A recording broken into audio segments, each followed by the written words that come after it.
It's Friday night, and you know what that means. We're live this week, pal. I'm John Renton with my review of AEW Rampage. This is live because they're taping Battle of the Belts 3 right after this. Don't post the spoilers. Let's all watch and have fun. I'm excited for really the entire card, but I think Thunder Rosa versus Jamie Hayter is going to end up stealing the show. Has the potential to be one of the best women's matches of the year. One of the best matches of the year if they give them a lot of time, because that tag team match on Dynamite with Thunderstorm against Britt and Hayter was really fucking terrific in my personal opinion. Given a ton of time, hey, the women are actually able to go out there and not be put in the death slot and are allowed to go out there and be athletes. So, let's talk about this show. JR, Shivani, and Excalibur on commentary. Wild thing, you make Grand Rapids sing. We pitched to a pre-tape with Mance Warner talking about being the Southern psychopath. He's going to beat Jon Moxley here and come back and win the AEW championship. No, he's not. He's not. He lost this match. I don't really think that's shocking. But Mance Warner was part of the Bunkhouse Battle Royal on the pre-show for Ric Flair's last match, in quotations.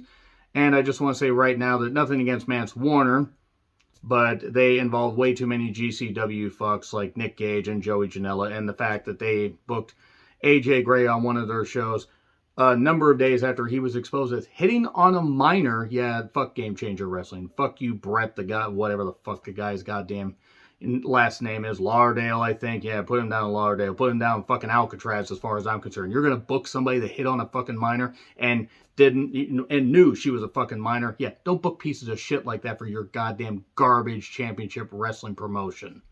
And there are people that I respect that have worked for that promotion, but god fucking damn it, seriously. Anyway, enough about that. Mance Warner and Jon Moxley battled in the entranceway, battled around the ring, got in the ring, did some moves, and then there was a DDT on the steps, and the referee just said, I'm not fucking seeing anything, because I can't do anything about it. Let's use more weapons. Let's have Moxley get busted open, because it's a day that ends in Y. And then at one point, Moxley hits the chair back in Mance's face and seemed to hurt either his hand or possibly his elbow. I think it was the same elbow that he had the infection in. Remember when he had that infection that he nearly lost his goddamn arm from? Yeah, maybe don't hit chairs. You know, I like Moxley, but a lot of his matches are really starting to blend together and get formulaic. And Mance's head got busted open from, in the back of the head, and then he got stomped and choked out. There you go. That's your lot. At least we don't get any other weapons-based matches for the rest of the evening. Oh, we have a street fight in the main event. They just can't fucking help themselves. Last week, Ricky Starks was confronted by the Factory. One of his longtime tag team partners, Aaron Solo, talked about teaming with him on the Indies. You need our help. I do remember seeing them at a couple indie shows, and they were a terrific team, and I'm really happy for their success. And then he just blows them off. He says, I don't need your help. And then we go to Takeshita beating Ryan Nemeth really quickly, and then beating up Peter Avalon afterwards. Hell of a knee strike Takeshita has. So, last week, Orange Cassidy's hurt. Best Friends are hurt because they're out of the top 5 for the tag teams. So, let's get into the Trios tournament. Oh, but just to make sure nobody takes us seriously, despite the fact those guys are dressed in tie-dye outfits, here's Danhausen as a doctor. And then Layla Gray, who fucking lovely and has improved her game dramatically and recently got engaged. I wish her and her fiance, whose name escapes me, nothing but the best. Stokely is with her, the guy that isn't tall enough to get on any carnival rides, and she took on Madison Rayne. So, Madison Rayne, who was a long-time mainstay as opposed to a short-time mainstay in Impact Wrestling, is now there as a wrestler/coach. That's good.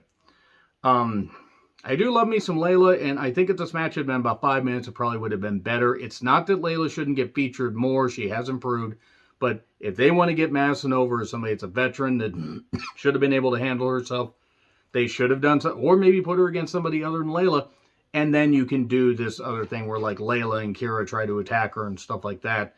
But to me, I think the match kind of did a bit of a disservice. While featuring Layla and featuring Madison, it went on a little bit long. For the storyline they were trying to do. Madison Rayne does get the victory, and then Jade was talking. Oh boy, and we're going to get Jade versus Madison for the TBS Championship. Be still my beating apathy. People like Jade. I'm not saying there's anything wrong with Jade as a person. I do not have any desire to watch Jade in the ring. She looks great. That's it.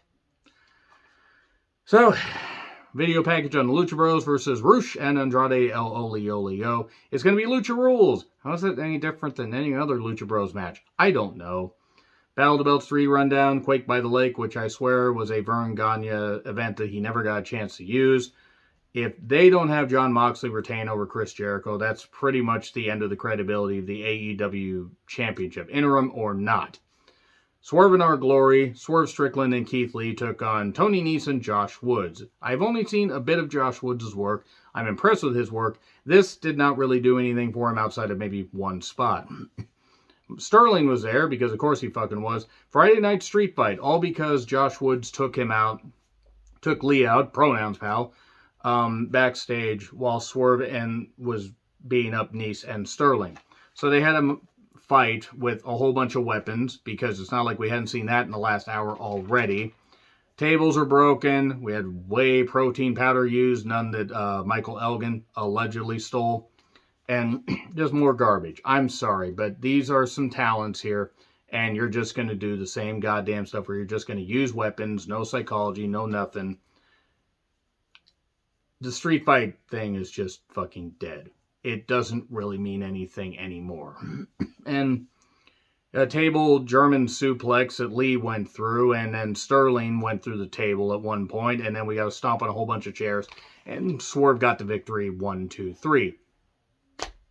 They're the tag team champions, by the way, and they got taken to the limit by a makeshift tag team, who were talented, but still, whatever.